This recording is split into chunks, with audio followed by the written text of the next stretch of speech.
Assalamualaikum dan salam muafakat Johor. Bersama saya Nuril Akid Abdul Razak dalam edisi Buletin Selatan 29 Oktober 2014.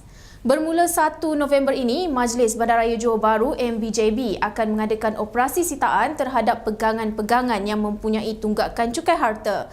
Menurut Datuk Bandar Johor Bahru, Abdul Rahman Mohamad Dewa, MBJB telah mengeluarkan notis awal berhubung perkara berkenaan, namun mereka didapati masih enggan untuk menjelaskan tunggak cukai berkenaan. Walaupun mereka ini telah pun diberi notis dan pemberitahuan awal, namun di atas keengganan mereka untuk menjelaskan cukai yang dikenakan kepada mereka, menyebabkan pihak majlis akan mengambil tindakan mengikut Seksyen 148 di bawah Akta 171 Akta Kerajaan Tempatan 1976. Abdul Rahman menyatakan perkara itu ketika mesyuarat penuh MBJB bulan Oktober 2014 di Johor Bahru.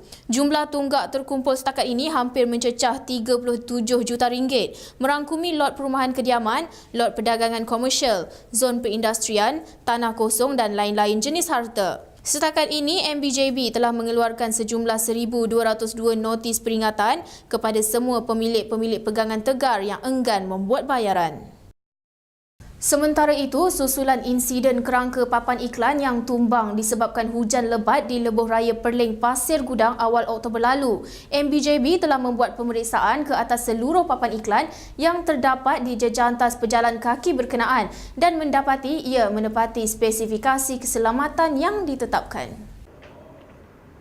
Mengambil kira dari kejadian tersebut, pihak majlis telah membuat pemeriksaan ke atas seluruh papan-papan iklan di jejantas dan mendapati kesemuanya menepati spesifikasi keselamatan yang telah ditetapkan. Dan hanya satu struktur kerangka telah pun diturunkan di jejantas Taman Rating kerana dibina tanpa lesen dan tidak mengikut spesifikasi pemasangan. Sehubungan dengan itu, arahan telah pun dikeluarkan kepada kesemua pemilik papan iklan untuk memastikan struktur binaan iklan mereka mempunyai perakuan daripada jurutera yang bertauliah dan mengambil insurans bagi melindungi keselamatan orang ramai. Tambahnya, MBJB akan mengambil tindakan kepada mana-mana pihak yang didapati gagal mematuhi arahan bagi memastikan kejadian sama tidak berulang. Dalam perkembangan lain, MBJB menerima peruntukan sebanyak RM5 juta bagi tujuan penyelenggaraan kawasan flat sekitar Johor Bahru. Peruntukan melalui pemberian dana tabung penyelenggaraan Satu Malaysia TP1M yang diumumkan dalam bajet 2015 itu bertujuan memastikan penyelenggaraan bangunan-bangunan dan premis kediaman berserata dapat dijalankan dengan sempurna dan baik.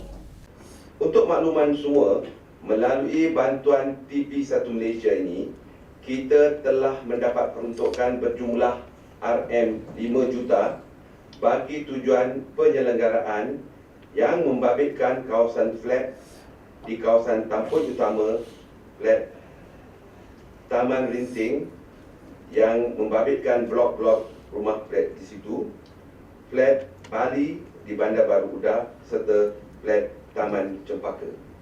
Beliau berkata demikian ketika mesyuarat penuh MBJB bulan Oktober 2014 di Johor Bahru.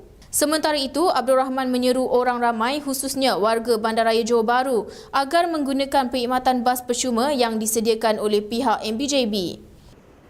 Tiada caj bayaran maupun penggunaan kad akan dikenakan kepada orang ramai. Rut atau laluan perjalanan akan bermula di Terminal Bas Lakin dan menuju ke pusat bandaraya. Begitu juga dengan laluan pusat bandaraya ke Terminal Bas Lakin. Waktu operasinya akan bermula dari pukul 6 pagi dan akan berakhir pada jam 12 tengah malam. Berita tempatan lain. Semua kilang berisiko tinggi di kawasan perindustrian Pasir Gudang digesa menyertai pasukan gerakan kecemasan Pasir Gudang PAGEMA bagi memastikan persediaan menghadapi sebarang bencana di kawasan terlibat. Pengerusi Jawatankuasa Pelancongan, Perdagangan dan Kepenggunaan Negeri Datuk T. Siu Kiong berkata, kegagalan beberapa kilang untuk mendaftar boleh menimbulkan kesulitan sekiranya sebarang kejadian tidak diingini berlaku. Setakat ini terdapat 489 kilang yang menjalankan aktiviti perkilangan di Pasir Gudang melibatkan industri kecil dan sederhana sehingga yang berisiko tinggi. Ini memang satu program yang sangat-sangat digalakkan, memandangkan Pasir Gudang membangunan pesat sebagai bandar perindustrian yang terdapat lebih kurang 489 buah kilang yang menjalankan pelbagai aktiviti perkilangan bermula dari industri kecil dan sederhana hingga kepada disko yang tinggi. Maka saya menggalakkan kilang-kilang berisiko tinggi yang belum bersama dengan PAGEMA agar menjadi salah satu daripada ini. Beliau berkata demikian kepada pemberita selepas menyempurnakan Majlis Perasmian Latihan Kecemasan PAGEMA kali ke-14 di Malaysia Marine and Heavy Engineering MMHE Pasir Gudang. Hadir sama Ketua Pegawai Eksekutif Merangkap Pengarah Urusan MMHE Dominic D. Soras yang di-Pertua Majlis Pembadaran Pasir Gudang MPPG Mat Zaknal Misran dan Pengarah Bomba Negeri Datuk Abdul Ghani Daud. Hampir 80 industri dan 26 jabatan kerajaan telah bekerjasama dengan PAGEMA bagi menghadapi sebarang bencana yang berlaku di sekitar kawasan perindustrian Pasir Gudang sejak 26 tahun lalu. Sementara itu, yang di-Pertua MPPG Mat Zaknal berkata, menjadi cabaran kepada pihaknya bagi memastikan kawasan perindustrian selamat selain bebas daripada pencemaran. Justru katanya kewujudan PAGEMA dapat membantu selain meningkatkan keyakinan pelabur dan juga penduduk di Pasir Gudang sebagai sebuah bandar pilihan serta mesra untuk didiami. Bagi meningkatkan keyakinan pelabur dan juga penduduk bahawa Pasir Gudang ini adalah sebuah bandar yang selamat untuk didiami, MPPG sentiasa berusaha sedaya upaya untuk memastikan keadaan persekitaran di seluruh kawasan Pasir Gudang sentiasa selamat dan sihat. Justru itu, peranan Pasir Gudang Emergency Mutual Aid ataupun PAGEMA adalah sangat besar dan begitu penting dalam merealisasikan hasrat MPPG untuk menjadikan Pasir Gudang bandar pilihan untuk pelaburan dan kediaman yang selamat. Beliau berkata demikian pada Majlis Perasmian Latihan Kecemasan PAGEMA kali ke-14 di Malaysia Marine and Heavy Engineering MMHE Pasir Gudang. Dalam latihan kecemasan PAGEMA tersebut, seramai 100 kaki tangan terdiri daripada pelbagai kilang berisiko tinggi mengambil bahagian. Mereka dilatih bagi menghadapi kebakaran ketika menjalankan kerja-kerja penyelenggaraan di kapal di MMHE. Berita ekonomi. Berikutan negeri Johor telah mencapai prestasi pelaburan terbaik sepanjang 2 tahun berturut-turut. Kerajaan negeri yakin mampu mengekalkan momentum khususnya dalam pelaburan sektor pembuatan menjelang akhir tahun ini.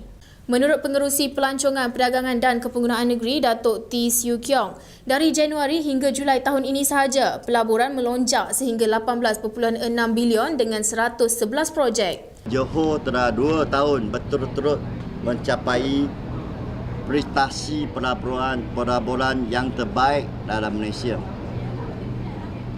Ya, figure tahun 2013 kita duduk tangga yang pertama 14.4 bilion dengan sebanyak 197 projek, dan setakat tahun ini, setakat sampai bulan 7 kita sudah capai 18.6 bilion dengan projek 111 projek.